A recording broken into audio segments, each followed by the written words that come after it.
Hey, this is Mike McMillan from my Info Product Earnings channel. Welcome. So today we're going to do something really cool. I'm going to show you how to create a spiral bound ebook cover that you can use maybe on YouTube, website, blog, wherever. Maybe you've got a product you need an ebook cover for, maybe it's an opt-in page, whatever. This will be very useful. I think you'll like it and it will serve you for years to come. Let's get started right now, okay? Okay, again, welcome. So today what we'll do is I'll work with you and show you exactly how to create a spiral bound ebook cover, something like the one that I'm showing you here. Now your cover will look a little different, but that's the idea. Now maybe you've created an ebook that you want to sell from a sales page that you've created, and you need an image to put on that sales page to promote your product. It could be something like that. Or it could be that your plan is to give this away for free as an opt-in bonus to encourage people to join your email list. So whatever your plan is, I'll show you how to make this work, and we'll make a cool cover, and that cover can help you with your marketing efforts. Now, all you need to do to work through this video with me is have a copy of Adobe Photoshop. Okay, that's what I'm going to be using in this example. If you don't have Photoshop, you can go to Adobe. Just Google up Adobe Photoshop. Google it up. Go to the page. This is what the page looks like, the home page for Photoshop. And you can see down at the bottom of the page it says select a plan. And I believe they have 4 different plans, and each one costs more money. But the simplest plan, the simplest monthly plan, runs about, give or take $1, it runs about $10 a month to have Photoshop.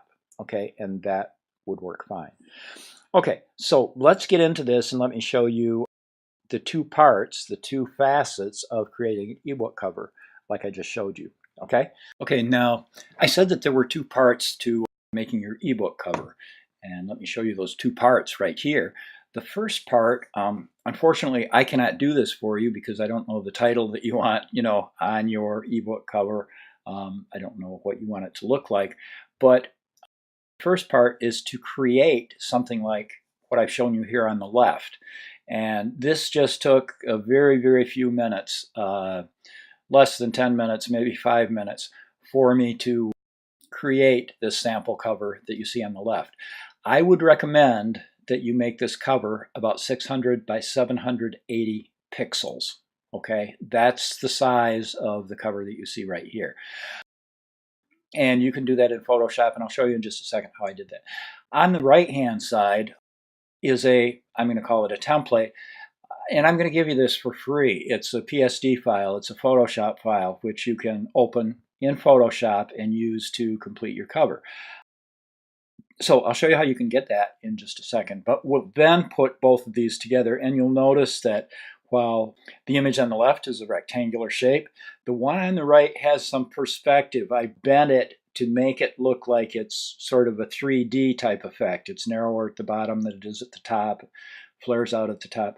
So let me go in first and just show you how I made my cover image in Photoshop and how you could do the same, with a cover of your own.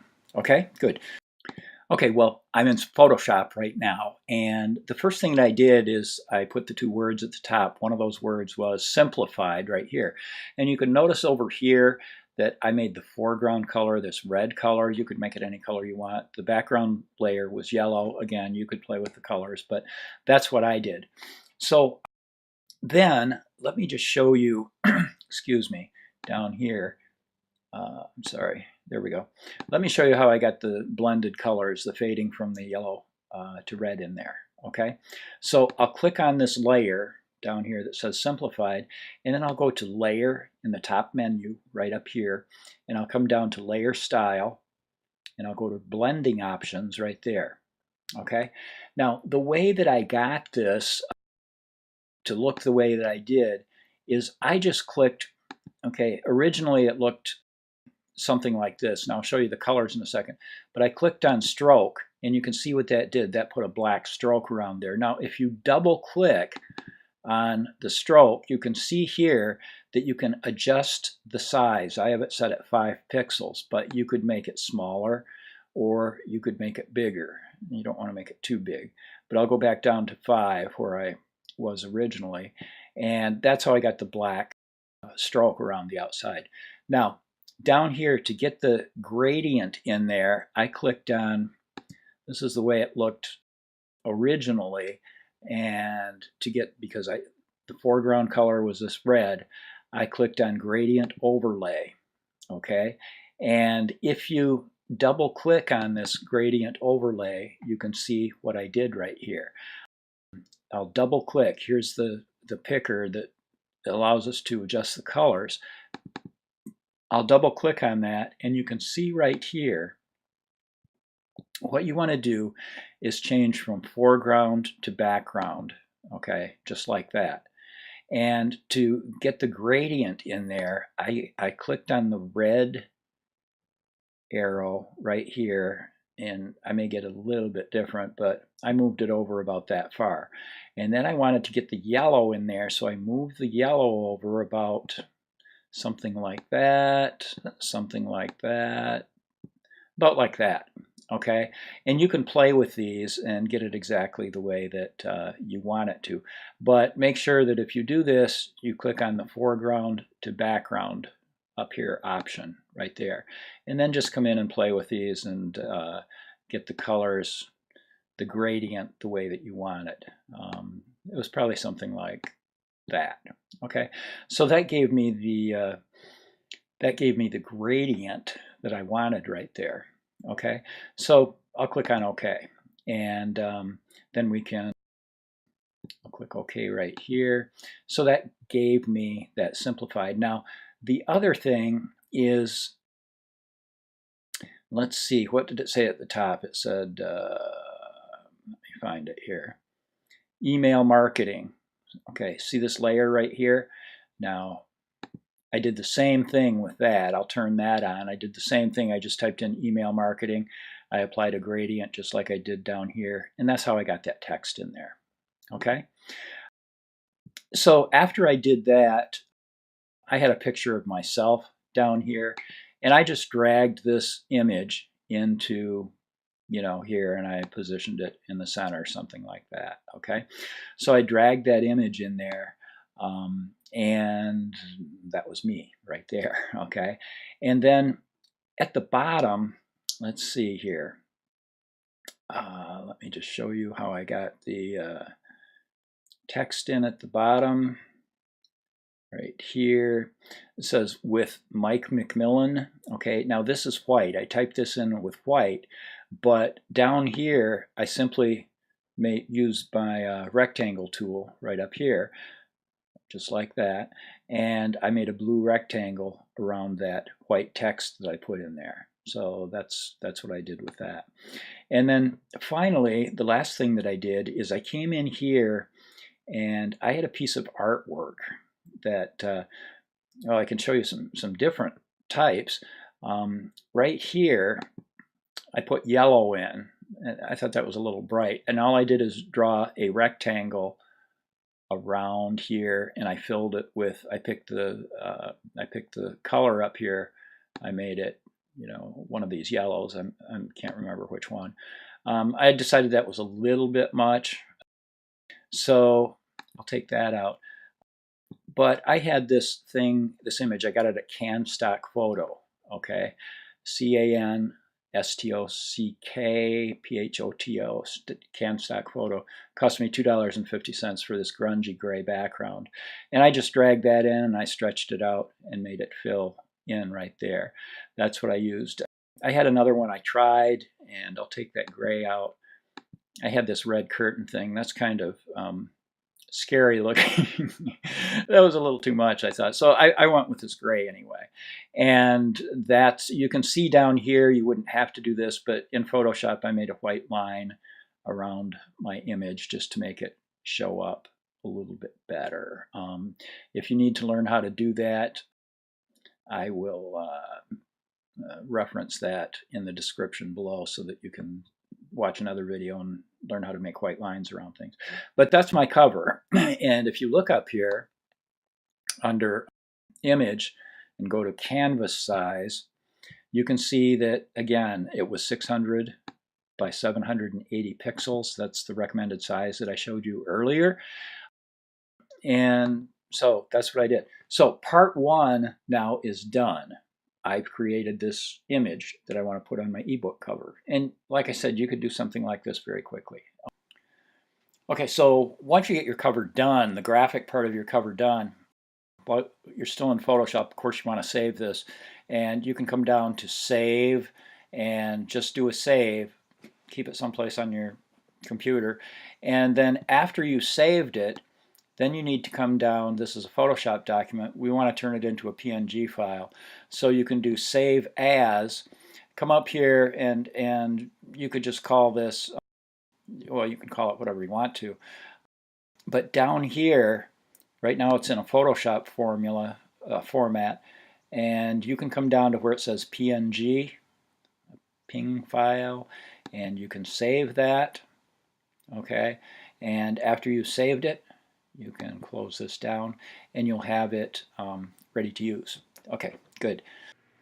Okay, we'll use this PSD file that I made for you. You can download it at the description below this video. Okay, well, let me show you how to put your ebook cover together. This is the PSD file, Photoshop document file, that I said you could download at the link below this video. And I've made this for you, so if you download it, just open it up.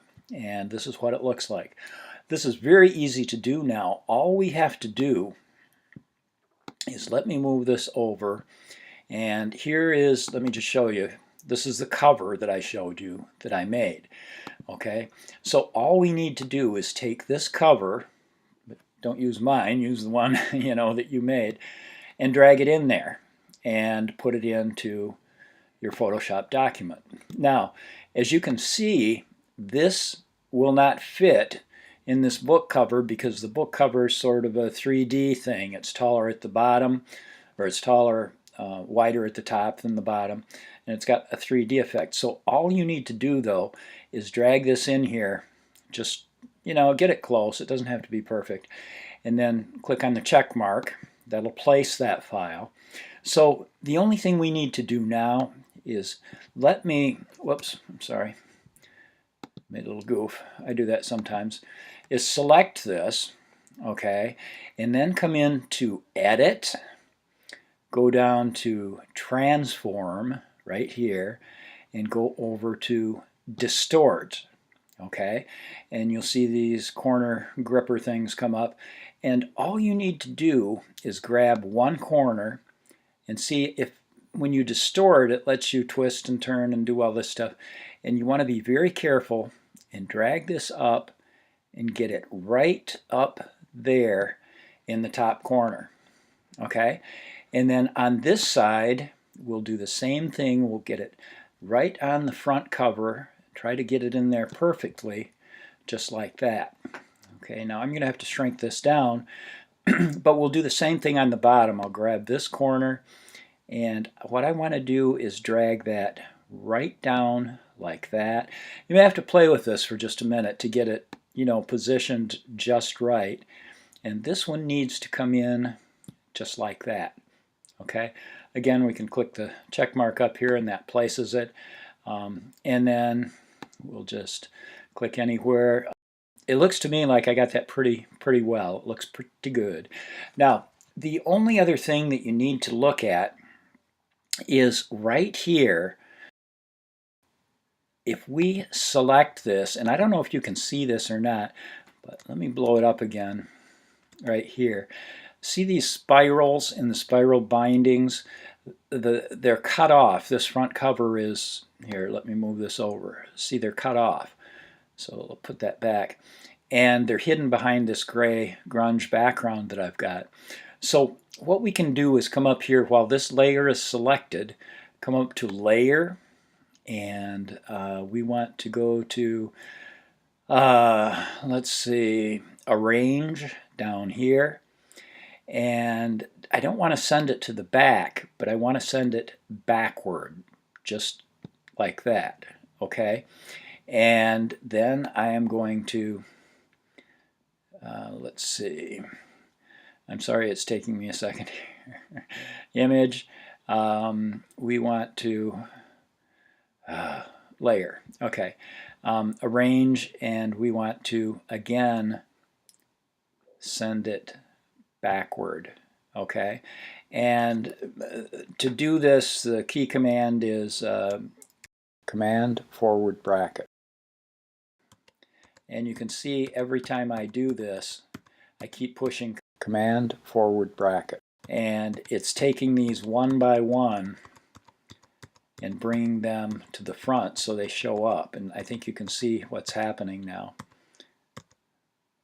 Okay, and right there. Let me shrink this down. So on a Mac, it's command forward bracket. And we needed to do that to send this front cover back behind all of these holes and spirals. Okay.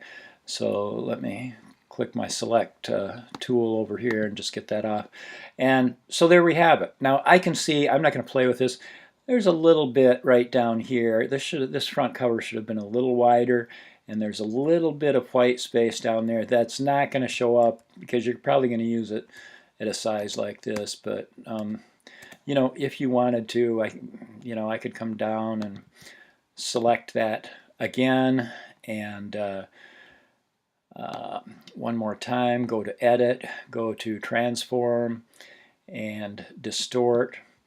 And I could grab this and move it out just a little. It's not really necessary, but I could take this one and move it down and make it fit. I'll click on the check mark, make it fit a little better. There, that's pretty much perfect. So that's how you do that. So the first thing you do is you make a cover graphic, make the artwork you want, drop it into my spiral PSD file, just like that, and then use one final time. You go to Edit, you go to, whoops, you've got to, excuse me, you've got to click on that. You go to Edit, Transform, Distort, and once you do that, then you can distort this and get it to fit just right. Okay, I'll click on that. That's all there is to it. So that's how this works. Have fun with it. If you have any questions at all, if you get stuck or you need any help or any questions at all, just leave a comment down below the video, and I will get back just as soon as I possibly can. I think this will work real well. The only other thing, of course, when you get done, you want to come in and you want to save this. Okay, and just do a save, and then you will want to go to Save As and come down to PNG. I've already saved it. I'm not going to do it again. Click on the PNG, save it as a PNG file, and then come in here. I'm going to cancel that. I'm not going to save it, but that's what you do, and then you'd be all set. Let's see, is there anything else? I guess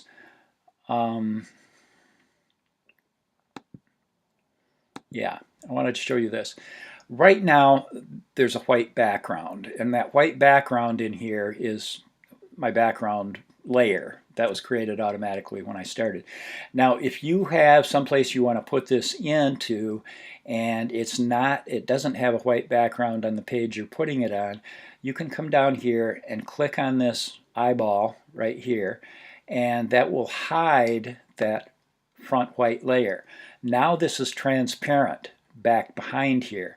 So for example, if you wanted to put this on a page and that page had a gray background, or whatever, this is probably how I would save it without that background in. It may not matter to you, but all you have to do is click down there. That'll change the white background to no background, okay? And this little checkerboard pattern shows that this is all transparent back there. Okay, well, very quickly, I just want to show you how this whole thing can work and give you an example of how you might set something like this up. Let me just go to a website that I put together right here, and you can see that here is the image that we created in this video, and this happens to be an opt-in page. Hi, Mike here. Thank you for watching. You want to download my ebook, just put in your email address, blah, blah, blah. They put in their email address, and they will be able to download this book. So that's just an example. It shows you that it shows up well, it looks great, and you could do something like this on your own. Okay, very, very good.